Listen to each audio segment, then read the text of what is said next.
Bueno, para continuar vamos a seguir con nuestro canto tema.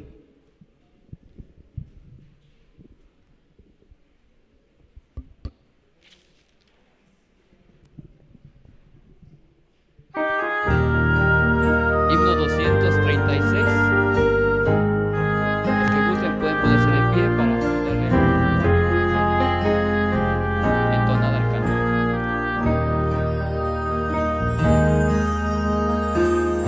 Has corrido tras un arco iris y ahora muy cansado estás. Toma todos esos sueños rotos y a los pies de Cristo ponlos ya.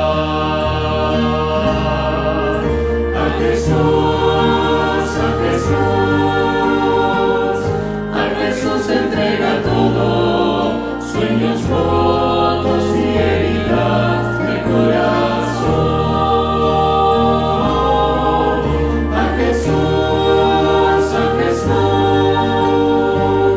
A Jesús entrega todo, y la tristeza en gozo cambiará.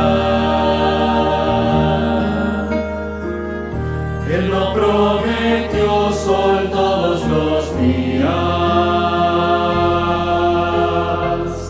Sé que a veces viene la tormenta,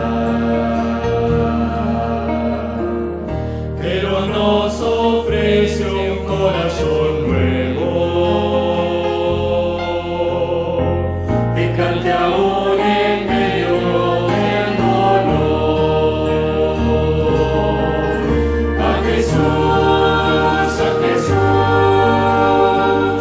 A Jesús entrega todo, sueños rotos y heridas del corazón.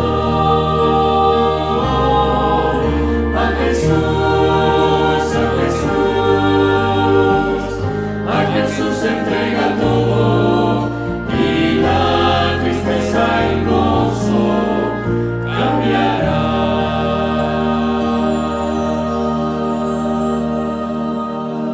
Amén. Él lo puede todo. Pueden sentarse, hermano. Muchas gracias.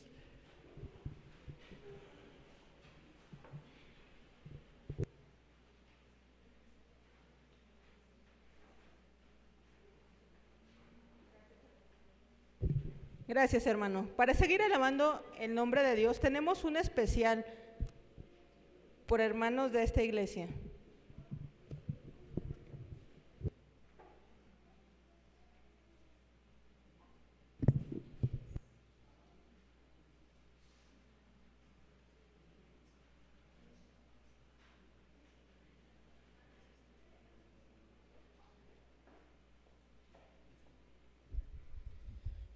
Muy buenas noches tengan todos ustedes. Estamos aquí sin duda felices de alabar el nombre de nuestro Dios. Y bueno, esta noche yo solo quiero que, nosotros, es mi hermana Lucy y yo, queremos que sepamos que Dios siempre va a estar con nosotros y que esta semana vamos a aprender que el tiempo del fin está cerca y que Dios conoce toda la historia de la humanidad. Pero no basta con conocerla, basta también con creerla. Y la invitación en esta noche es eso, que tengamos fe en que esta historia va a terminar con un final feliz. Entonces, el llamado es para que tengamos mucha, pero mucha fe, para honra y gloria de Dios.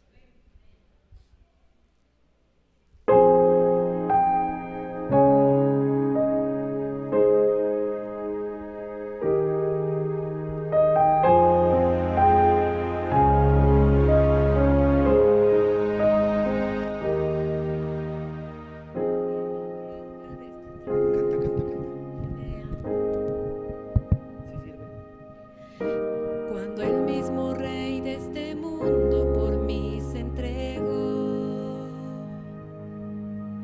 que nadie se atreva a negar su divina existencia. Cuando me despierto abrazada por su protección, que solamente Él pudo hacer a alguien de un nadie como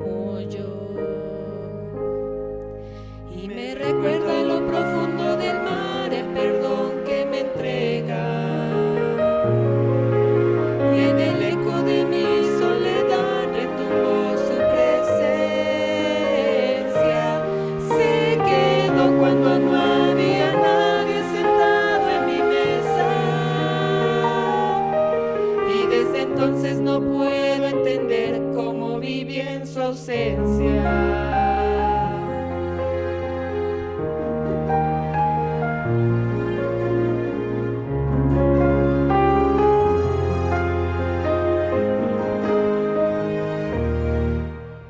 Que soy producto del azar, eso ya lo he escuchado.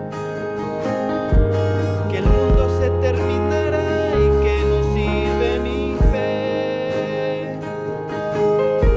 Mas nadie me puede quitar lo que Dios me ha entregado. Porque aunque todo se derrumbe, siento paz en mi ser. Y nada Que construye aquí puede igualarse a él. Y me recuerda lo profundo del mar, el perdón que me entrega. Y en el eco de mi soledad retumbó su presencia. Se quedó cuando no había nadie sentado en mi mesa. Y desde entonces no puedo entender cómo viví en su ausencia. Me duele recordar que no había más que un vacío profundo que intenté llenar con tantas mentiras, pues no conocía que eras la verdad. Y sé que no merezco tu sanidad, yo te di primero y me curaste igual. Me llamaste hijo, me pusiste nombre, me diste un lugar.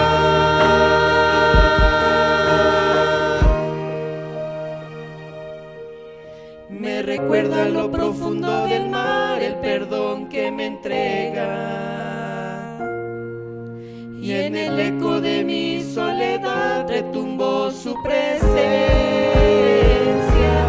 Se quedó cuando no había nadie sentado en mi mesa. Y desde entonces no puedo entender cómo viví en su ausencia.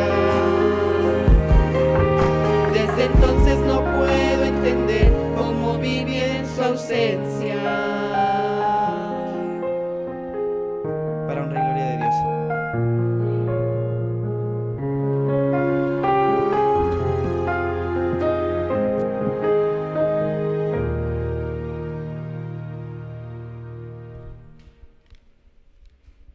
Qué bonita alabanza por parte de nuestro hermano Marcos y nuestra hermana Lucy. Qué bonito es alabar a nuestro Dios Todopoderoso. La cita bíblica para el mensaje de esta noche la encontramos en el libro de Daniel, en el capítulo 2 y en el versículo 1. Daniel capítulo 2, versículo 1. Le voy a dar lectura. En el segundo año del reinado de Nabucodonosor, tuvo Nabucodonosor sueños y se perturbó su espíritu y se le fue el sueño. Ahora tenemos el tiempo por nuestro pastor Abel Sánchez. Tiene su tiempo.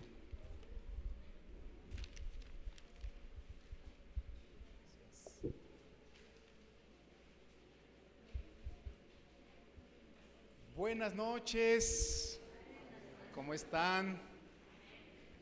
Bien, bendecidos. Creo que dejé allá atrás el apuntador para llevar el control de las diapositivas. Esta noche ustedes han recibido un regalito y yo veo muchos más regalitos acá porque gracias hermano, queremos agradecer el esfuerzo, el tiempo que ustedes invierten para estar acá con nosotros. ¿Cómo pagarles? Bueno, es un regalito, un incentivo, pero también creemos que el regalo más grande se los dará el Señor, con una bendición especial al venir aquí cada noche.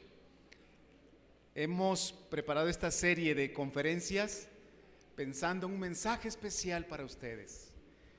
Esta serie se titula Daniel, las profecías de Daniel.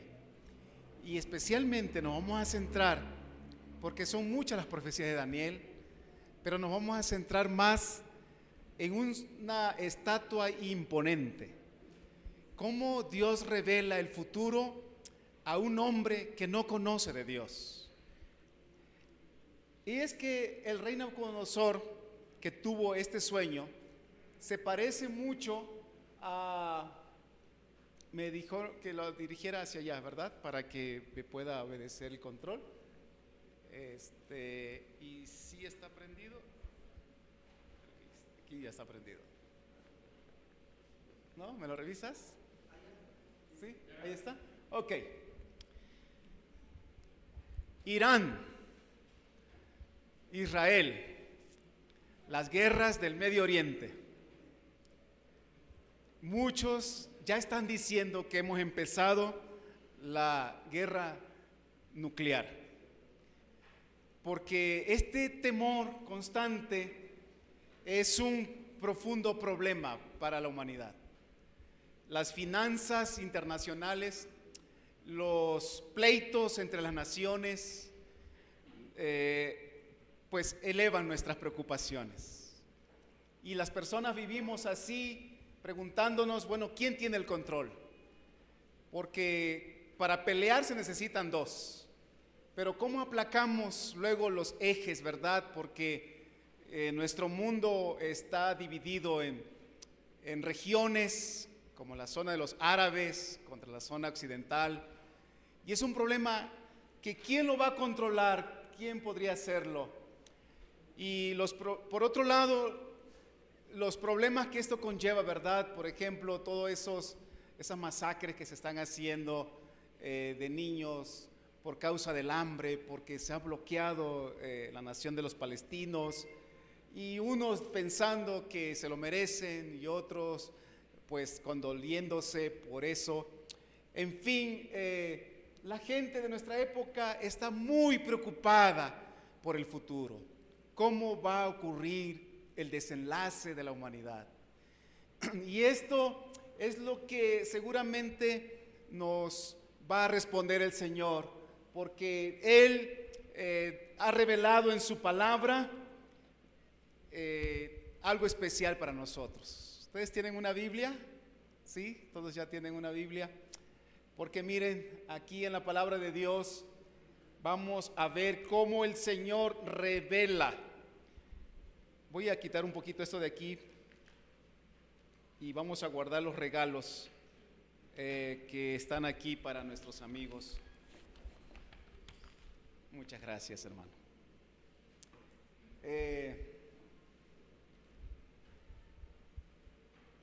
Entonces, en la Biblia encontramos que Dios revela,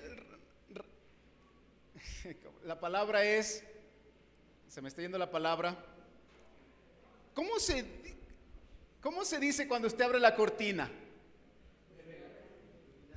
Develar, esa palabra, gracias, develar. Es Dios devela el futuro. ¿Cómo? Pues está una cortina allí, tú no ves, tú no sabes, pero Dios devela el futuro y entonces podemos ¿qué? Ver. Y eso lo hace a través de la Santa Biblia. Bueno, es lo que vamos a estudiar esta noche y todas las noches. Primero quiero decirles que quiero que revisen su Biblia que tienen ahí en la mano y quiero que vean que la Biblia se divide en dos partes, en el Antiguo y el Nuevo Testamento. Quiero que vean, por favor, dónde empieza el Nuevo Testamento y para que ubiquemos el libro de Daniel. El primer libro del Nuevo Testamento es el libro de Mateo.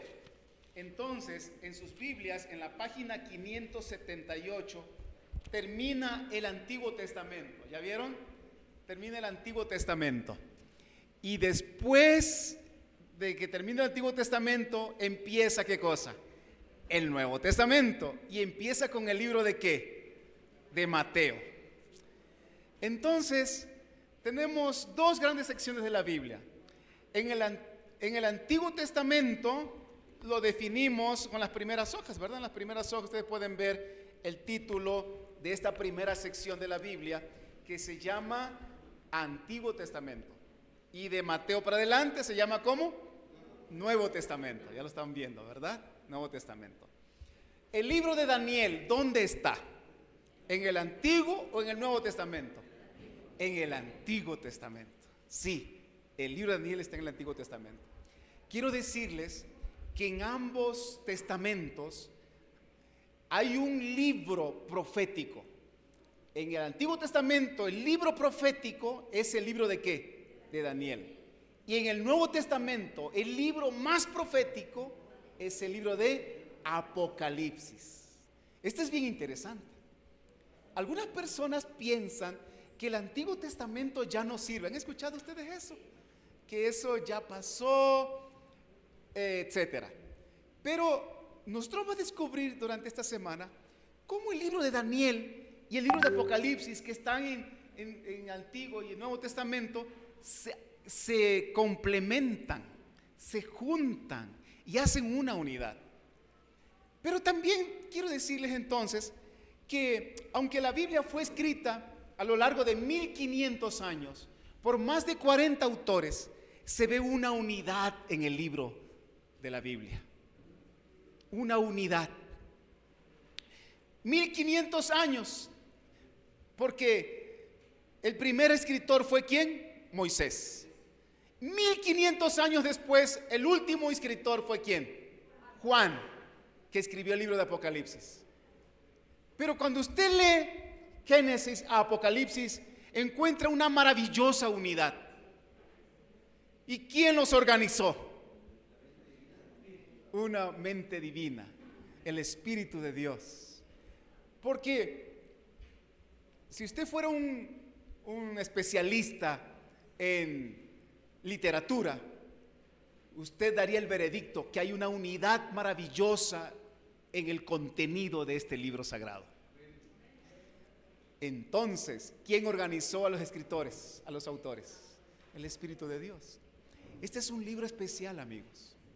Entonces, muchos hombres en el pasado ya se han dado cuenta del gran poder de este libro, especialmente del libro de Daniel. ¿Saben a quién tenemos aquí?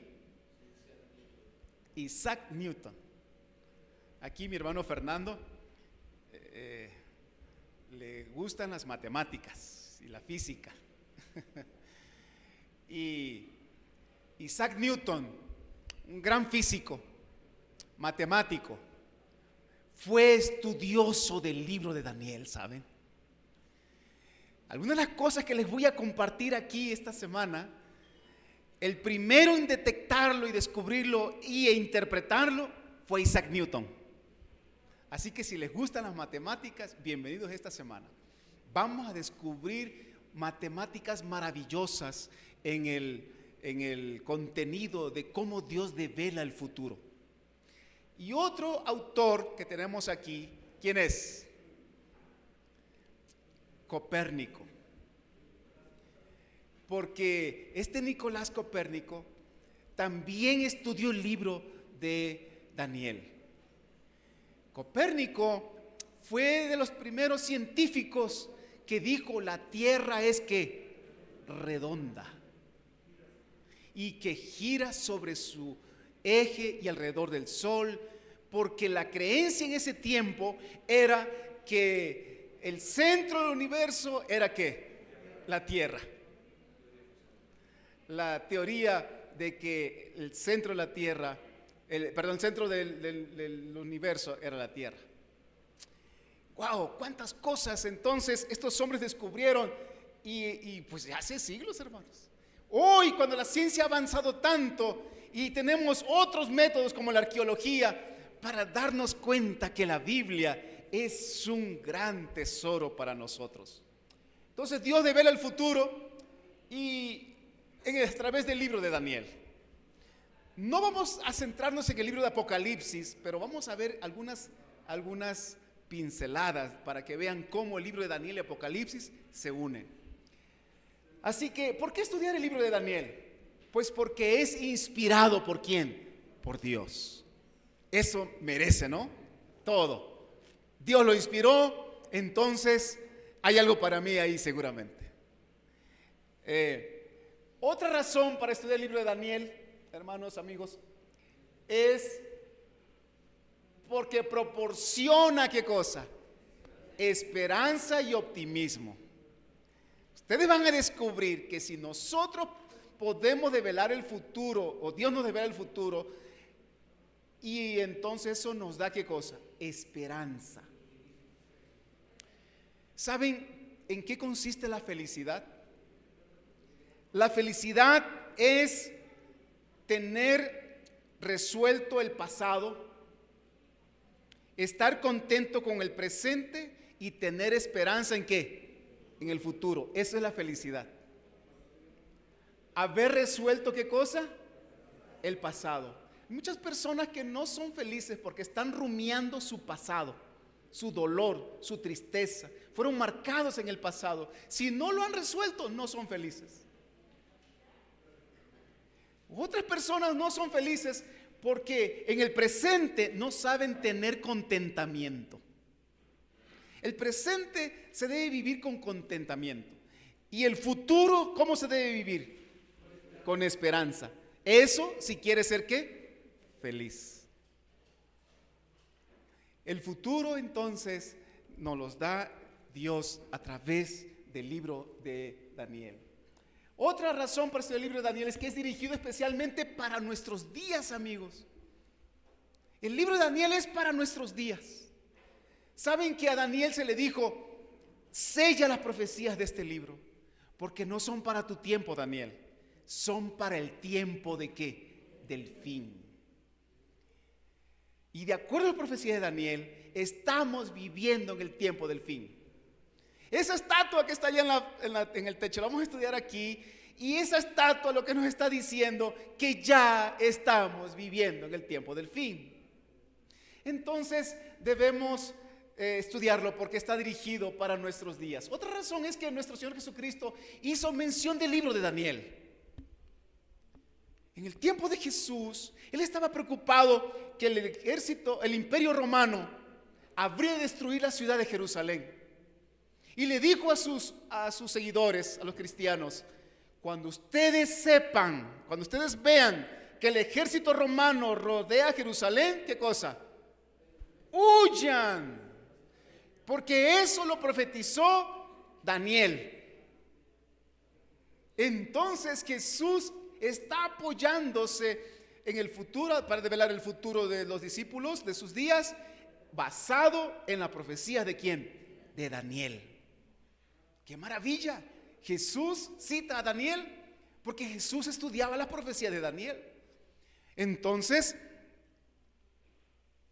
también es importante para nosotros hoy. Así que la Biblia es como una puerta que se abre delante de nosotros. Una puerta a la cual podemos entrar para tener seguridad, poder comprender nuestro pasado, de dónde venimos, saber nuestro presente, quiénes somos y también saber que a dónde vamos, cuál es nuestro destino aquí, que no estamos por casualidad. El libro de Daniel está dividido en 12 capítulos, ¿verdad? ¿Ustedes quieren ver su Biblia? Abran ya sus Biblias ahí en el libro de Daniel.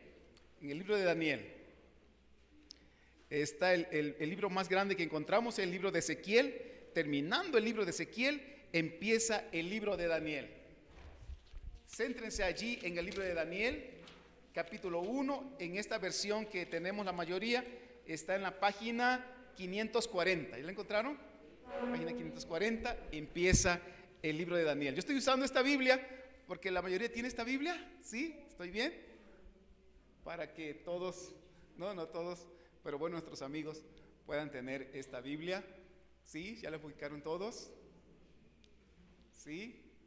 ¿Todos tienen una Biblia? ¿A alguien le falta una Biblia? Todos tenemos, ¿verdad? Excelente. Bien, entonces, si ustedes notan, el libro de Daniel termina en la página 550. ¿Cuántos capítulos tiene según esto? 12 capítulos. 12 capítulos. Si estudiamos todo el capítulo, todos los capítulos, vamos a descubrir que entonces el libro de Daniel está dividido en dos secciones grandes. Del capítulo 1 al capítulo 6 es historia. Y del capítulo 7 al capítulo 12, ¿qué cosa es? Profecía. Claro, la primera parte también tiene algo de profético, pero su principal contenido es histórico. Es historia. Y la parte profética también tiene algo de historia, pero especialmente tiene profecía.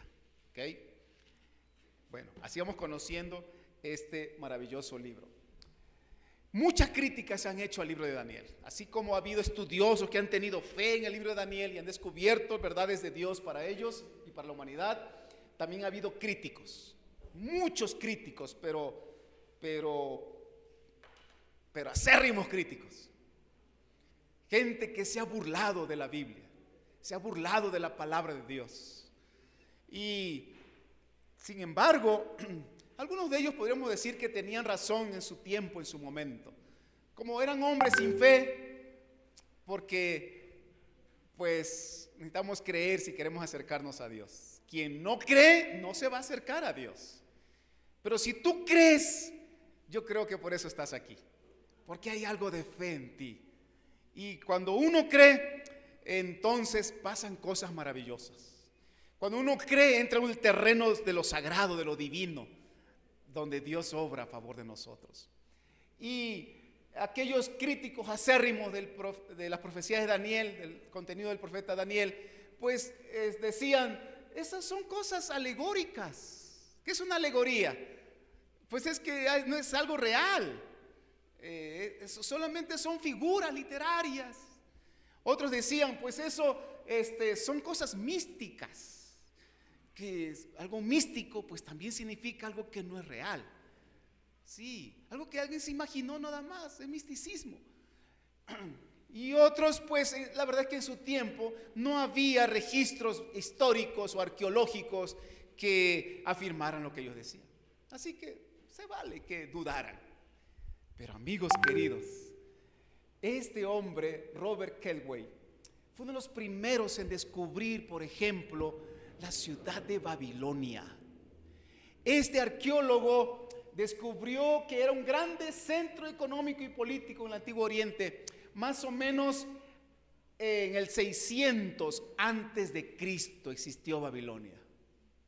Hoy día usted pone en el Google Babilonia y inmediatamente le va a salir esa información, porque es tan grande la evidencia histórica que tenemos que Babilonia existió.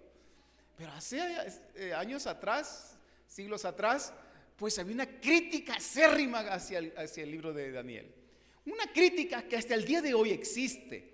Pues mucha gente no cree en la Biblia, no cree en el futuro, prefiere creer en el horóscopo. ¿Ustedes han visto personas que se levantan y como ansiosas por ver si ahí en la tele sale esa señora o ese señor, no sé qué es, si señora o señor, contando el horóscopo del día?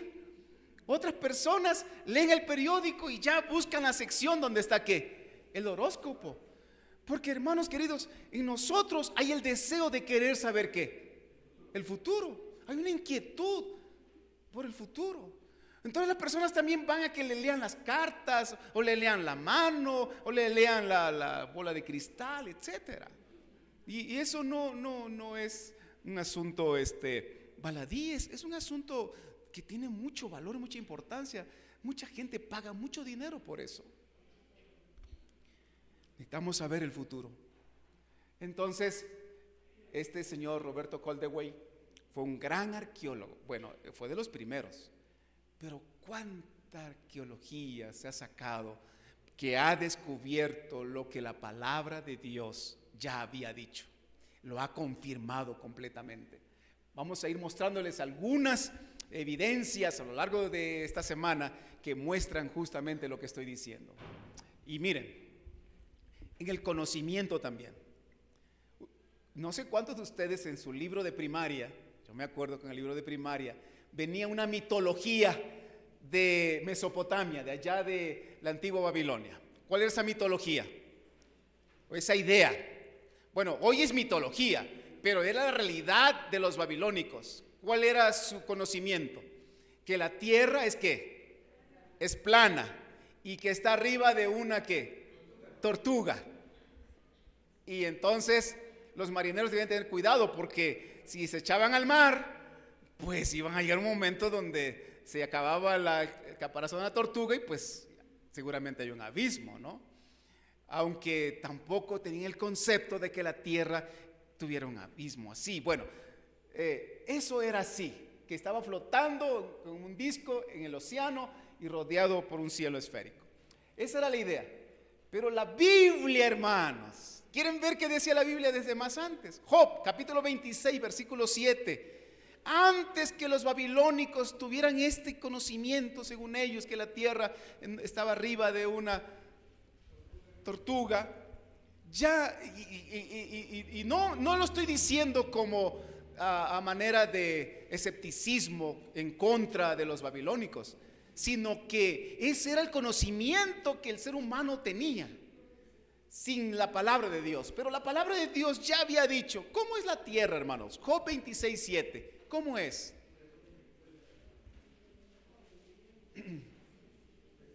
Job 6:7, 26:7, perdón.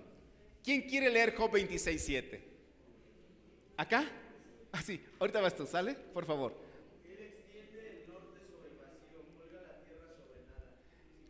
Ahí está, con eso. Cuelga la tierra sobre ¿qué? Sobre nada. O sea, no es sobre una tortuga. ¿Ok? La tortuga está dentro de la tierra. Exacto. Extiende el norte sobre vacío y cuelga la tierra sobre nada. Ok. Y otro aspecto de esto, ¿verdad? Isaac Newton, antes que él pudiera explicar que los planetas están suspendidos en el vacío, ya la Biblia nos daba este dato, que prácticamente es un dato científico, ¿no es cierto? Hoy ya no nos parece tan científico, porque pues usted se sube a un avión y mira por la ventanilla y puede ver la circunferencia de la Tierra, ¿no es cierto? Y si usted fuera un astronauta y sube a la atmósfera más arriba, pues va a descubrir que realmente la Tierra es redonda. No necesitamos ciencia para eso hoy. Pero Isaac Newton, sí, se tuvo que enfrentar a la ciencia de sus días para poder decir que la Tierra flotaba en la nada, de acuerdo a sus cálculos matemáticos y a su observación, por supuesto. Isaías 40:22 nos da otro dato interesante que está en el libro de Daniel. Miren, amigos, lo que estoy haciendo ahora es que ustedes puedan confiar en el libro de Daniel, en la palabra de Dios. Porque si ustedes creen en esto que estamos viendo, estas evidencias, vamos a creer en qué cosa significa esa estatua entonces. ¿Comprenden por qué estamos haciendo esta parte, este análisis? Y todavía no entramos a qué cosa es la estatua, pero creo que estamos poniendo las bases. ¿Están de acuerdo conmigo? ¿Sí? Isaías 40:22. Vamos a ver otro aspecto de esto. Isaías 40:22.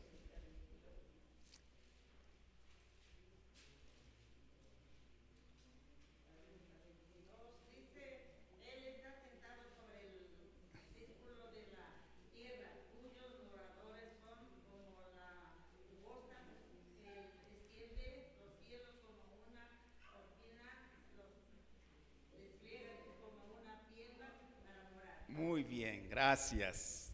Disculpa, hijo, se me pasó que tú vas a leer. Ahorita vas a leer el tercero, ¿sale? Él está sentado sobre el círculo de ¿qué? De la tierra. Entonces, es un círculo y también cuelga sobre ¿qué? Sobre la nada. Así que Isaac Newton hizo una gran revelación, pero es que él estudió primero la Biblia y luego trató de encontrar todo eso, una explicación a través del método científico que él conocía.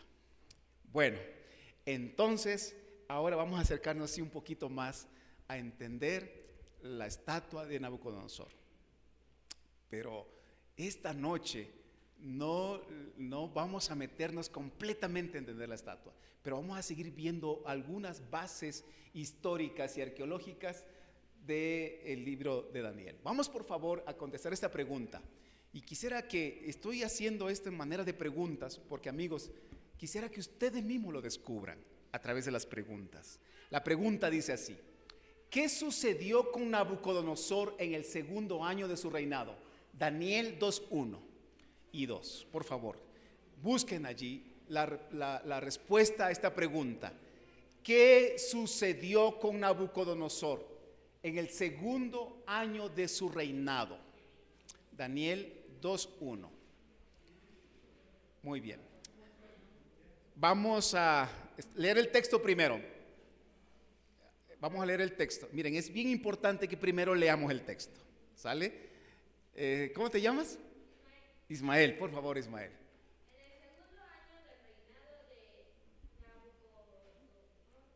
Nabucodonosor. Sí.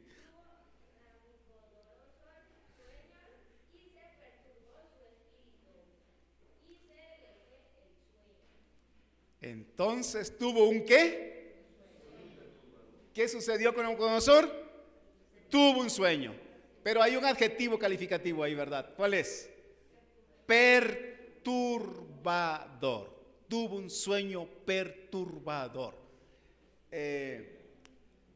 Un sueño y se perturbó. Y no pudo ya después que dormir.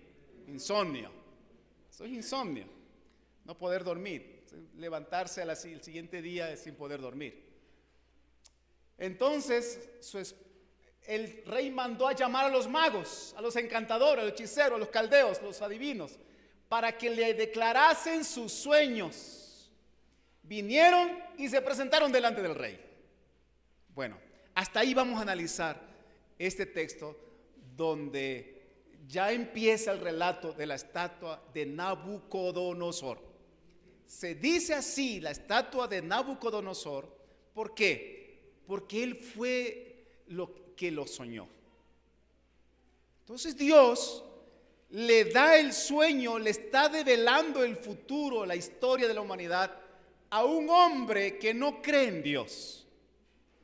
A mí me encanta presentar esta serie de conferencias acerca de la estatua de Nabucodonosor a nuestros amigos que no creen en Dios. Yo tengo una serie, resulta que tengo un amigo, mi amigo Rodrigo, un día lo voy a invitar aquí, mi amigo Rodrigo,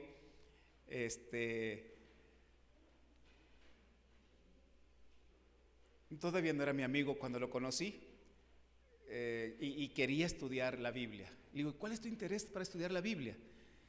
Es que mi novia es de su iglesia y me voy a casar con ella. Wow, le digo, ¿y quién es tu novia?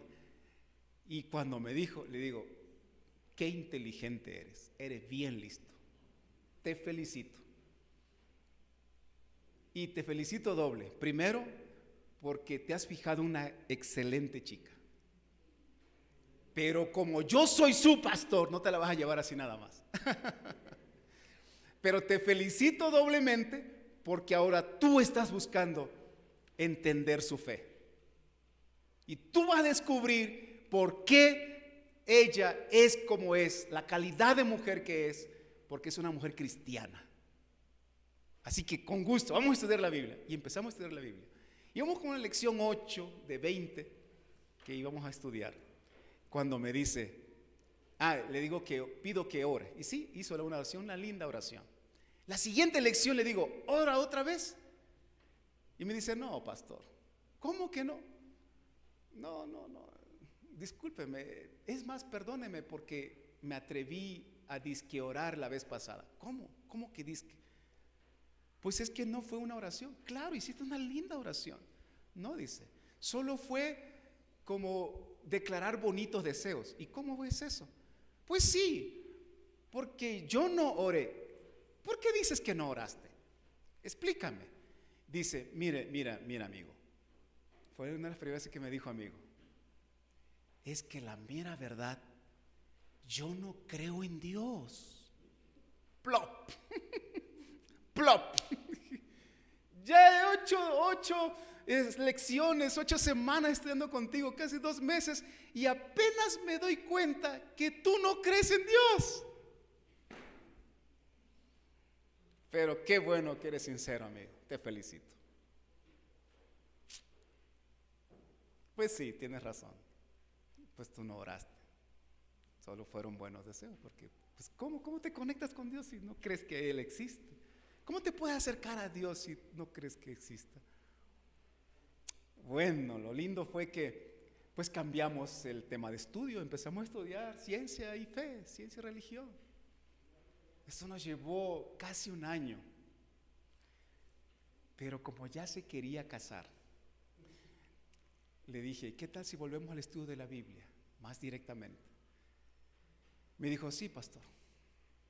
Y un día me dijo, porque ese día que me dijo que no creía en Dios, yo llegué muy triste a mi casa. Mi esposa me preguntó qué tenía. Y ahora que él estaba, me dijo algo tan lindo ese día. Me dijo, pastor, ya no estoy estudiando la Biblia por Lidia. Lidia se llama su esposa. Ahora la estoy estudiando por mí mismo. Sí, le digo, se ve. Así que, hermanos, tuve el privilegio de bautizarle, de casarlo con Lidia y ya de presentar a su bebé. Un día lo voy a traer. Y es un gran cristiano, mi amigo Rodrigo. Un gran cristiano. Tiene una excelente empresa. Yo espero un día traerles porque quiero que lo conozcan. Es mi amigo. Pero todo empieza así, ¿verdad? Usted puede ver cómo Dios se acerca a las personas aun cuando no crean en Dios. Él quiere atraerlos, su amor es tan grande. Así que fue un acto de misericordia el sueño que Dios le dio a Nabucodonosor, ¿no creen ustedes? Fue un detallazo de Dios. Fue crear circunstancias, crear todo alrededor un escenario para que Nabucodonosor llegara al conocimiento de ¿quién?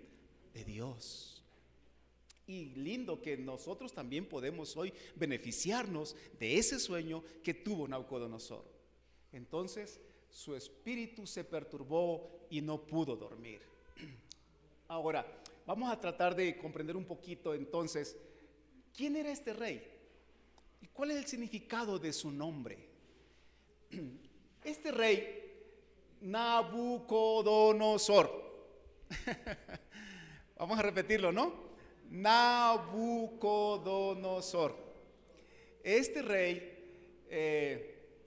su nombre en el idioma caldeo es Nabucudurri-Usur, en el original caldeo, y significa oración dirigida al dios Nabu por protección. Es lo que significa Nabucodonosor. Oración dirigida ¿a quién? Al dios Nabu. Nabu es otro nombre de Marduk, uno de los dioses principales de Babilonia. Babilonia tiene una religión politeísta. ¿Qué es religión politeísta? Muchos dioses, a diferencia de la religión de Daniel, que es monoteísta, un solo ¿qué? Dios. Entonces, la oración dirigida al dios Nabu o al dios Marduk por protección. Y Nabucodonosor entonces está bien registrado su nombre miren, una cosa que los críticos de la Biblia decían, que Moisés no pudo haber escrito el libro de Génesis porque en su tiempo, decían, no se había inventado la escritura. Después los arqueólogos encontraron tablillas como estas, pero encontraron bibliotecas, hermanos, bibliotecas completas, edificios llenos de tabletillas de estas, donde se veía que la escritura, claro que existía antes de Moisés. Y una cosa increíble era que ahí se encontraba el nombre Nabucodonosor, o sea, Nabucodonosor. Miles de tablillas tienen el nombre de Nabucodonosor. Y esto cayó la boca de los críticos, de los faltos de fe. Muchos de ellos empezaron a creer en la palabra de Dios. Claro, muchos otros pues se hicieron más duros. La crónica babilónica también, esta que se llama tablilla de Nabucodonosor, hay muchos, pues muchísimos asuntos, ¿verdad?, que tratan esas tablillas, pero esta, por ejemplo, narra acontecimientos de cada año, como archivos, ¿verdad? Archivos de el imperio babilónico. Este rey se hizo famoso por sus construcciones. Se dice que tenía una esposa que venía de una zona tropical y que ella extrañaba la belleza, el verdor en el desierto, pero a la vez este hombre aprovechó el deseo de la esposa y la fertilidad que le permitía el río Éufrates, que hizo que el río pasara, ¿por dónde? En medio de la ciudad. Y entonces es muy conocida por los jardines colgantes de Babilonia. Hasta hay canciones de eso, ¿no? Y llegó a ser así, dice la historia, una de las 7 maravillas del mundo antiguo. Era increíble ver la belleza, el verdor de la ciudad y los jardines colgantes en medio del desierto. Pero es que supo aprovechar la afluente del río Éufrates. Ahora, ¿cómo llama a Dios a Nabucodonosor y por qué? Vamos a ver una cita. ¿Cómo es que aparece aquí? Jeremías 27:6. ¿Saben que Nabucodonosor, Dios lo llama por su nombre antes de nacer? Esta es una cosa linda de Nabucodonosor. Por favor, abran Jeremías 27:6. Jeremías 27:6. No pierdan Daniel, porque vamos a volver al libro de Daniel. Un poquito para atrás, antes de Daniel, un poquito para atrás está el libro de Jeremías. Jeremías, Ezequiel y Daniel son más o menos contemporáneos. Jeremías, uno de los primeros profetas, allí Dios le muestra a Jeremías cómo es que nombra a Nabucodonosor antes de nacer. Sí, ¿quién gusta leer? ¿Quién gusta leer? ¿Tú también, hijo? A ver, léenos.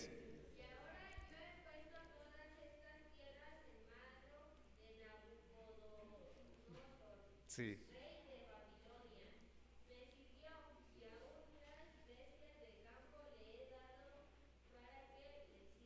Muy bien, gracias. La pregunta es, ¿cómo llama Dios a Nabucodonosor? ¿Cómo le llama? Mi siervo. ¿Cómo?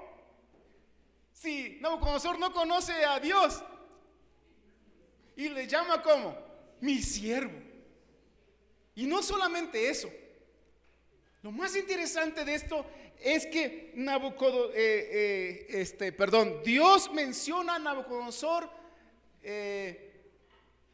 Quiero mostrarles una línea de tiempo aquí para hacerles ver o comprender lo que está ocurriendo aquí con Jeremías. Nabucodonosor conquistó a Jerusalén en el año 587 antes de Cristo. Eso está bien datado, bien fechado en la historia. 587 antes de Cristo. Conquistó Nabucodonosor a Jerusalén, la destruyó. Fue la tercera vez, la última, porque fueron 3 veces que la sitió. Pero Jeremías profetizó que Nabucodonosor arrasaría con Jerusalén más o menos en el año 600. Más o menos, ¿cuántos años antes entonces? Porque recuerden que estamos antes de Cristo y entonces el conteo es de adelante para atrás. ¿Cuántos años más o menos antes de que Nabucodonosor hiciera eso, Dios le dio su nombre? ¿Verdad? ¿Sí? Unos 40 años antes. Es maravilloso que Dios nos conoce tanto, nos ama tanto. Jeremías también dice, me llamaste, me conociste desde el vientre de mi madre. Porque Jeremías estaba viendo cómo Dios ya conocía a Nabucodonosor. Todavía no hacía aquello y Dios ya lo estaba diciendo. Y le llama mi siervo. Quiero que noten más adelante por qué Dios le llama a Nabucodonosor mi siervo. ¿Ok? Pero esto lo dijo Dios a través del profeta Jeremías. Otro aspecto que quisiera que viéramos aquí, lo que dice Daniel 2:21. Cuando va y le explica al rey el trato del sueño, hay un detalle interesante aquí que Daniel dice, una convicción que Daniel tiene. ¿Cuál es la convicción? Él habla de Dios, muda los tiempos y qué más, y las edades, quita reyes y qué, y pone reyes. Qué interesante esto, hermanos. Los imperios de las naciones, los grandes gobernantes, los grandes emperadores, los grandes conquistadores, los reyes de México y los reyes, perdón, pues sí, el virreinato, ¿no? Pero me refiero a los presidentes de México y de cualquier país. Dios los dirige, tiene el control, ¿sí o no? ¿A un Hitler? Sí, Dios quita y pone ¿qué? Reyes. Él está al control, hermanos, del teje y maneje de las naciones. Hay un texto maravilloso de Elena de White cuando dice que la voluntad de Dios y la voluntad de los hombres es como una urdimbre que se va tejiendo. ¿Ustedes saben cómo se hace una tela? Pues hilos con otros hilos que se entrecruzan y hacemos una tela.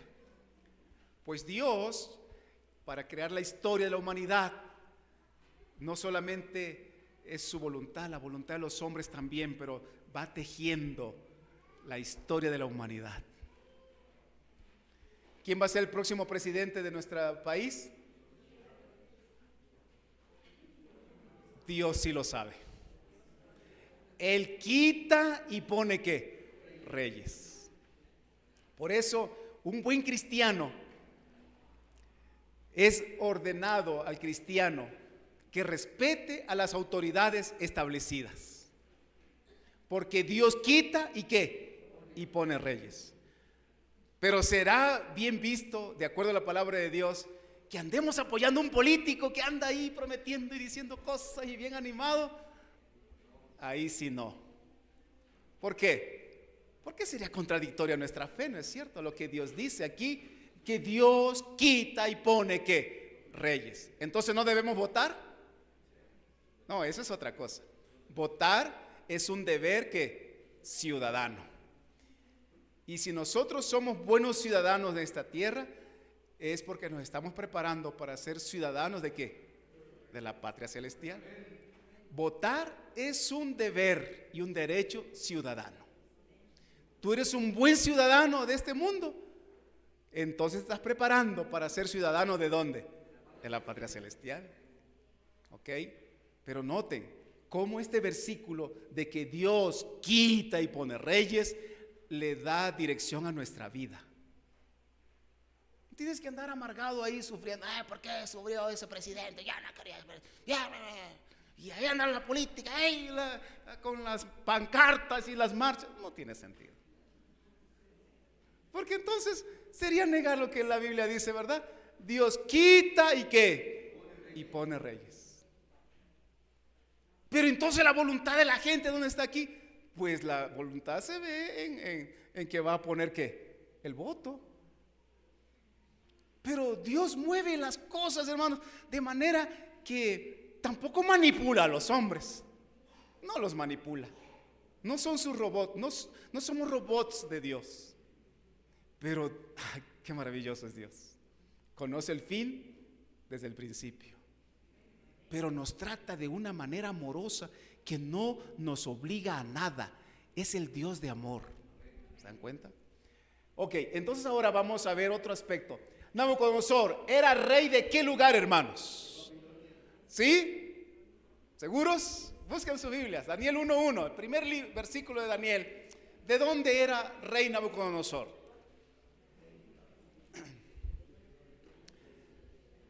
¿De dónde? No sé cuántos de ustedes tienen una Biblia católica. El libro de... ¿Alguien trae aquí una Biblia católica? Que tenga el libro de esta... casi no la menciono porque se me olvida. Judith. ¿Sí? ¿Usted lo tienes? ¿No? ¿Alguien trae una Biblia católica? Si traigo una Biblia católica, ¿sí? ¿Usted la trae? Venga, préstemela. La aplicación, sí, yo también la tengo aplicación. Está bien, tráigala, venga. En la máquina traigo la Biblia de Jerusalén, la latinoamericana, tengo varias, pero présteme la suya. Esto va a estar bien interesante. Bueno, primero díganme ustedes, ¿Nabucodonosor fue rey de dónde, hermanos? ¿Lo dice quién? La Biblia, el libro de Daniel. Ok. Si ustedes pueden confirmar eso con Google, ¿les gusta a ustedes confirmar con Google algunas cosas históricas? Pongan en Google ahí en sus teléfonos, pongan Babilonia, a ver qué vale, pongan Nabucodonosor. Pongan el nombre de Nabucodonosor ahí en Google, ¿qué le va a decir? ¿De dónde fue rey?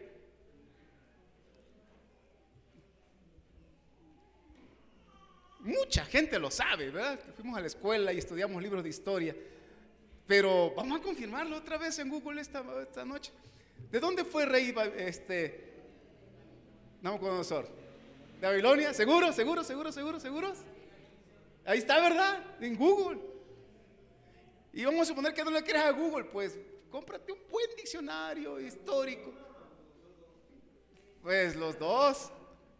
Sí, es cierto, es el padre y el hijo. Sí, fueron dos. ¿Dónde?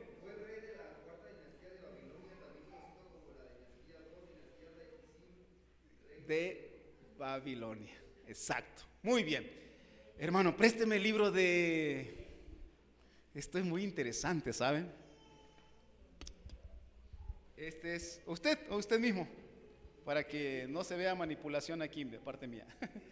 Judith, capítulo 1. Judith 1:1, léame por favor, ¿cómo dice? El año 12 del reinado de Nabucodonosor, que reinó sobre los asirios en la gran ciudad de Nínive, Arfaxad, que reinaba en aquel tiempo sobre los medos en Ecbatana. ¿Cómo dice Judith? Que era rey de ¿dónde? De los asirios, y reinaba ¿dónde? En Nínive. ¿Cómo ven? ¿Cómo ven ustedes? ¿A cuál le creemos? ¿A Daniel o a Judith?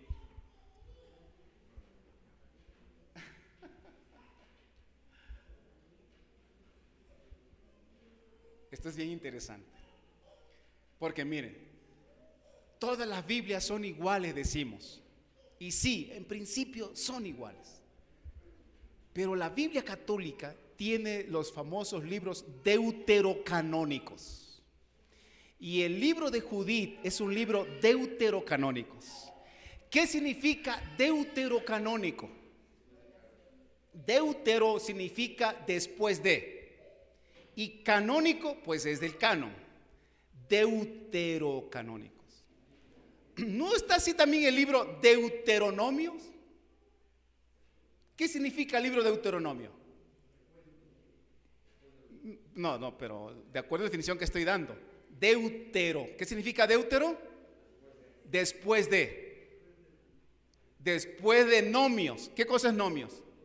Números, binomio, trinomio, polinomio, números. Entonces, Deuteronomio, ¿qué cosa es? Después de números. ¿Y no es así? Primero está el libro de Números y después está el libro de ¿qué? ¿Ya descubrieron eso en su Biblia?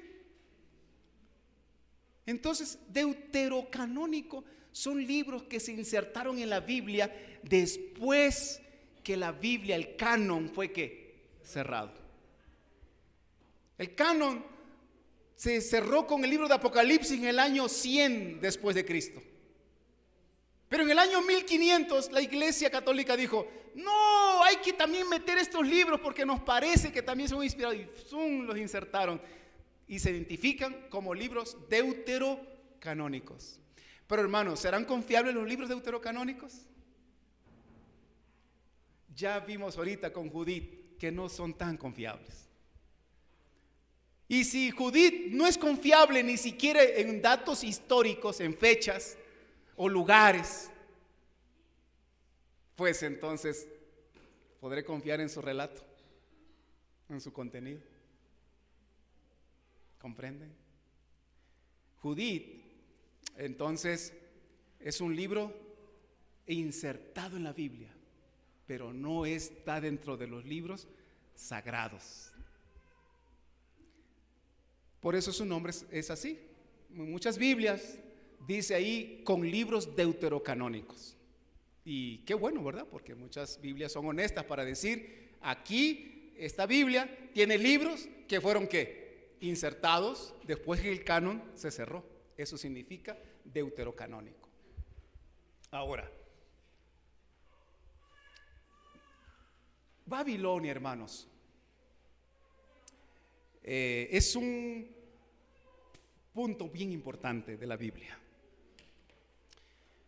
En la Biblia se toma la ciudad literal de Babilonia con dimensiones cósmicas y espirituales hasta el fin del tiempo, hermanos. Así como también la Biblia toma la ciudad de Jerusalén literal de aquellos tiempos y la transporta a la Jerusalén hasta decir que la nueva Jerusalén es la patria celestial. Eso es maravilloso. Pero ¿por qué la Biblia toma la ciudad de Babilonia real como un símbolo y la transporta a través de las edades y hasta nuestros días como una ciudad espiritual, Babilonia? Bueno, en primer lugar, porque el origen de Babel es muy interesante. ¿Cómo surgió Babel? La ciudad de Babel es una rebeldía contra Dios. Fue el diluvio. Se salvaron Noé y su familia, 8 personas. Cuando salieron del arca, Dios hizo un pacto con la humanidad. Dijo: nunca más destruiré la tierra ¿con qué? Con agua. Para eso les doy mi arco iris. Este es mi pacto. Nunca más destruiré la tierra con agua. ¿Okay? ¿Creen en eso? Sí. Todos vivieron con esa esperanza en el postdiluvio. Pero hubo hombres que dijeron: nosotros no creemos en ese Dios. No, si nos agarran desprevenidos. Nuestros antepasados estuvieron ahí tocándole la puerta a Noé en el arca, ¿verdad? Que los dejara entrar. Y Noé no abrió la puerta. Entonces nosotros no creemos en ese Dios. Pero mira el arco iris. No, que arco iris ni que nada. Nosotros no creemos. Así que si vuelve a haber otro diluvio, nosotros nos vamos a salvar por nosotros mismos. No queremos nada con ese Dios. ¿Y cómo se iban a salvar, hermanos? Construyendo una ¿qué? Torre, cuya cúspide llegue a donde dice, al cielo. ¿Lo iban a lograr, hermanos, o no lo iban a lograr? Claro que sí, pues si la Biblia dice que Dios tuvo que descender y confundir su lengua para que no se entendieran y no siguieran la construcción. Hermanos, es que el ser humano es la criatura de Dios. Dios creó al ser humano con muchas capacidades, hermanos. Claro que podía. Por eso los detuvo. ¿Se dan cuenta? ¿Cuántas capacidades tenemos? Porque somos criaturas de Dios. Y si esas capacidades las consagramos a Dios, se convierten en dones espirituales, donde llegamos a ser poderosos en Dios. Entonces los postdiluvianos, sin embargo, usaron sus capacidades para rebelarse ¿contra quién? Contra Dios. Los hijos de Cam, los hijos de Jafet, se rebelaron contra Dios. Pero los hijos de Sem, los semitas, fueron naciones inclinadas hacia Dios. Pero los rebeldes formaron una ciudad y una torre llamada ¿qué? Babel. Y de Babel surgen las grandes ciudades de Babilonia. Babilonia representa entonces las naciones, las personas que se quieren salvar, pero a su manera, con su torre, con sus recursos, y no confían en el plan de salvación ¿de quién? De Dios. Eso significa Babilonia. Y entonces, sin embargo, tenemos otra ciudad. Porque miren, ¿qué poderes se ven involucrados en un conflicto? Daniel 1:1. Ya leímos este texto y se los voy a mostrar aquí de esta manera. Miren, en este versículo 1:1 de Daniel, versículo cortito, pero tiene mucho contenido aquí. Dice que en el año tercero del reinado de Joacim, rey de Judá, vino Nabucodonosor, rey de Babilonia, a Jerusalén y la sitió. La sitió y también finalmente la arrasó. Pero aquí está mostrándonos dos reyes, ¿no? Joacim, rey de ¿dónde? De Judá. O sea, Judá es el país, Jerusalén es la capital. Y vino Nabucodonosor, rey de Babilonia, a Jerusalén y la sitió. Dos ciudades, dos reyes, dos naciones, dos poderes. Y quiero que vean, amigos queridos, cómo estos dos poderes tienen que ver con nuestros días. Dos reyes encontrados. Un rey de una nación teocrática, la nación de los judíos, y Nabucodonosor, una nación pagana con muchos dioses. Un líder guiado por Dios, Joacim, y uno que pues cuenta con la bendición, según él, de sus dioses. Y se encuentran. Y el que gana, ¿quién es? Gana el pagano. 1-0. 1 punto para el pagano, 0 para el creyente. Esto está triste. Esto sí que está triste. Y ahorita vamos a explicar eso. Pero también tenemos dos ciudades. Babilonia contra ¿qué? Jerusalén. ¿Quién gana? Babilonia gana. Babilonia gana. Los habitantes de Jerusalén son llevados como esclavos ¿a dónde? A Babilonia. Híjole, punto menos. Dos ciudades aquí. Y la hermosura, la belleza que describen los historiadores de Babilonia es interesante. Y la Babilonia, hermanos, de allá del Antiguo Testamento, se transporta al Nuevo Testamento, otro libro profético, el libro de Apocalipsis. ¿Quieren abrir sus Biblias? Apocalipsis capítulo 18, versículo 2. Apocalipsis 18:2. Tenemos allí la aplicación que pasa los siglos hasta el final de los tiempos. Y entonces tenemos a Babilonia en Apocalipsis 18:2. Clamó con voz potente diciendo: ha caído la gran Babilonia, se ha hecho habitación de demonios, guarida de todo espíritu inmundo y albergue de toda ave inmunda y aborrecible. Porque todas las naciones han bebido del vino del furor de su fornicación. Los reyes de la tierra han fornicado con ella. Los mercaderes de la tierra se han enriquecido de la potencia de sus deleites. Aquí está otra vez Babilonia. En el fin de los tiempos, como Apocalipsis nos habla del fin de los tiempos, otra vez aparece Babilonia, pero pues no es la Babilonia real, porque hoy podemos ir a Babilonia, allá en Irak, tierra de Irak, Irán, y pues solo hay ruinas. Así profetizó el profeta Jeremías que habría de ocurrir. Dice que ni el chacal habrían de vivir ahí en Jerusalén. Y así ha sido. Pero entonces, ¿por qué habla de Babilonia? Entonces es una Babilonia ¿de qué tipo? Espiritual. ¿Y por qué espiritual y simbólica? Pues porque está hablando aquí de espíritus inmundos. La ciudad de Babilonia, entonces, que representa a las personas que no se salvan con los recursos de Dios, se quieren salvar con sus propios recursos, con sus propias habilidades, con su propia sabiduría, con sus propias autónomos completamente, con todo su orgullo. Ellos van a existir hasta el tiempo final.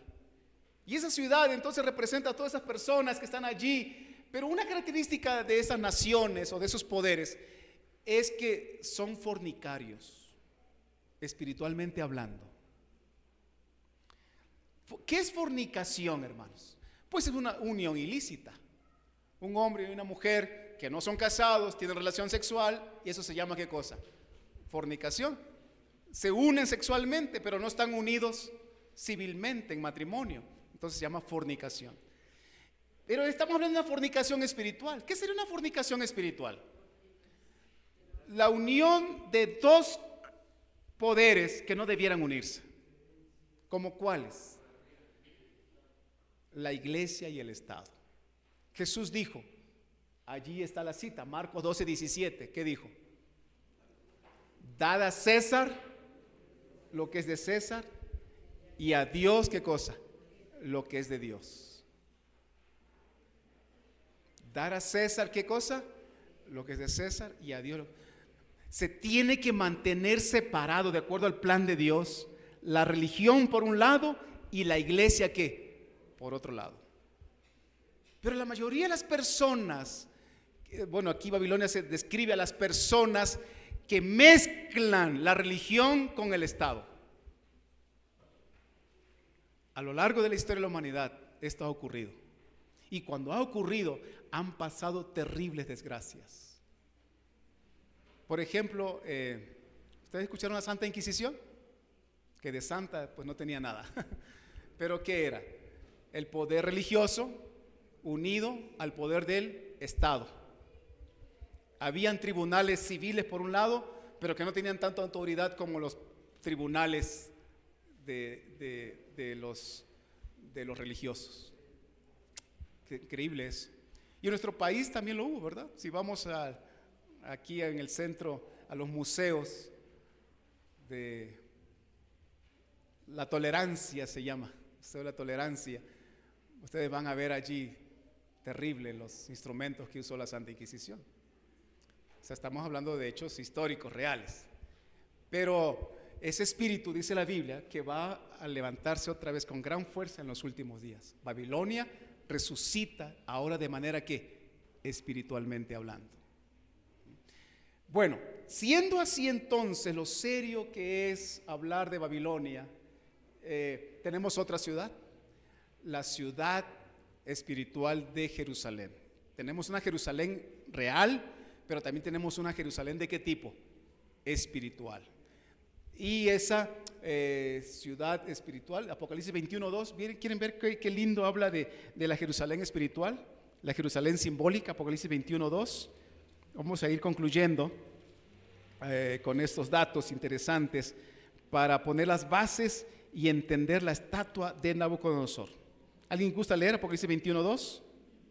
Yo Juan vi la santa ciudad, Jerusalén, responder del cielo de Dios. Fíjense. Gracias. Juan ve que la santa ciudad viene descendiendo del cielo. Y adentro de la ciudad, ¿quiénes vienen? Los redimidos de Dios. Así que la santa ciudad Jerusalén se transporta hacia el futuro en el aspecto espiritual y simbólico. No tendría tiempo para explicar eso, pero sí nos sirve esto para mostrar cómo la Jerusalén literal se pasa a ser en el futuro en una ciudad ¿de qué tipo? Espiritual y manejando un símbolo. Ok, quisiera rapidito pasar con ustedes a lo siguiente. También tenemos una lucha entre dioses. Por un lado está ¿quién? Elohim. ¿Qué es Elohim? El nombre de Dios en la Biblia, Elohim. Y por otro lado está el Dios ¿qué? Marduk. Pero son miles de dioses. Por un lado está el politeísmo entonces de Babilonia, y por otro está ¿qué cosa? El monoteísmo del pueblo de Israel. Pero siguen ganando los paganos, el politeísmo. Y uno se pregunta, bueno, pero ¿qué razón tiene eso entonces, verdad? Pero esto vemos dos dioses, pero también vemos dos estilos de vida, hermanos. Cuando Nabucodonosor conquistó Jerusalén, se trajo a los jóvenes. Nabucodonosor era bien listo, hermanos, un gran estratega. Lo mejor de los países, él lo traía y lo hacía parte de su reino, y su reino se elevaba.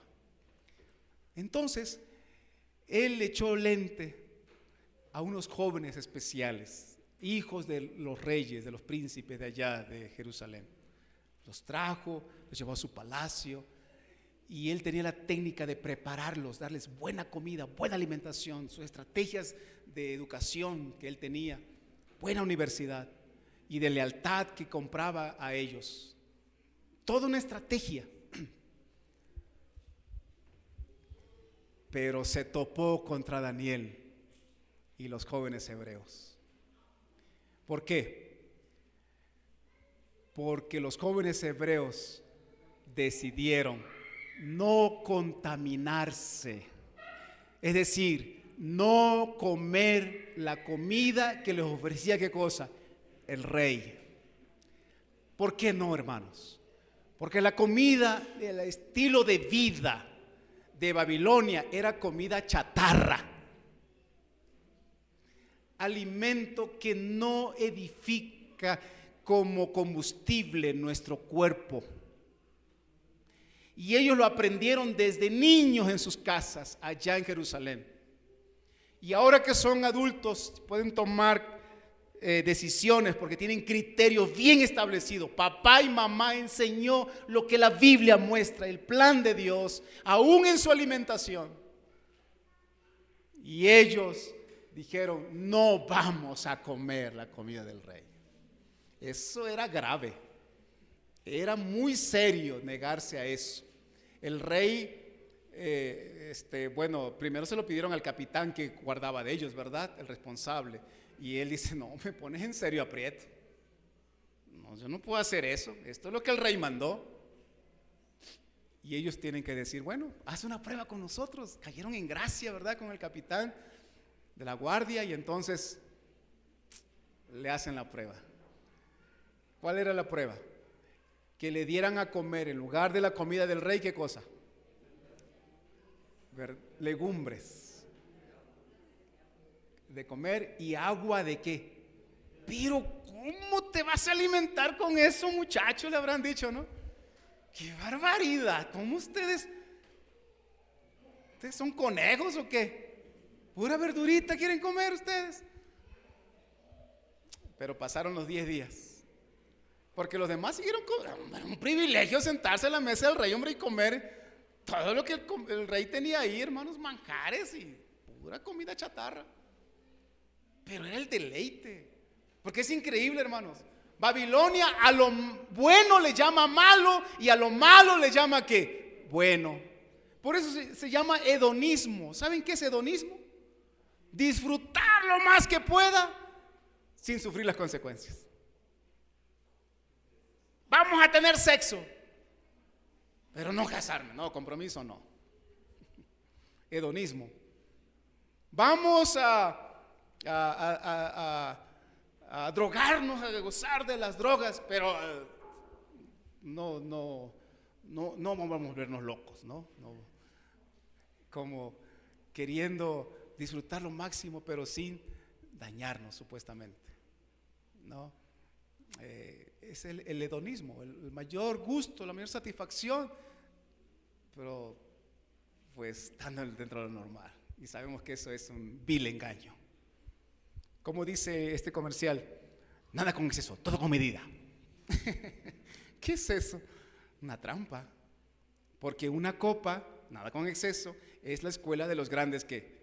Bebedores. Mi hermano Próspero y yo vamos los miércoles y los viernes a un centro de rehabilitación y vean, esa es la historia de tantas personas allí que cayeron al alcohol por una copa solamente, solo una, no necesitaron mucho, y llevar una vida terrible de adicción al alcohol. Entonces, dos estilos de vidas. Amigos, ese es el conflicto entre ¿qué? Entre el bien y el mal. Esa estatua que ustedes ven allá arriba es resultado de un conflicto entre el bien y el mal. Entonces, vamos a ver, amigos queridos, durante esta semana, cómo este conflicto nos afecta a nosotros. Cómo nosotros podemos salir adelante de este conflicto. Cómo el Señor quiere llevarnos de la mano, porque este mundo está insertado en medio del conflicto entre el bien y el mal. Y Satanás tiene estrategias para ganar el conflicto, pero Dios también. Entonces, esa estatua dice más de la historia, pero también dicen más de un conflicto entre el bien y el mal. Y yo espero que esta semana tú encuentres más sentido a tu vida y al propósito que Dios tiene para tu vida, entendiendo el libro de Daniel. Que ustedes puedan gozarse, puedan comprender, y con ese conocimiento puedan conocer más al amor de Dios que nosotros tenemos en la palabra de Dios. Dios les bendiga.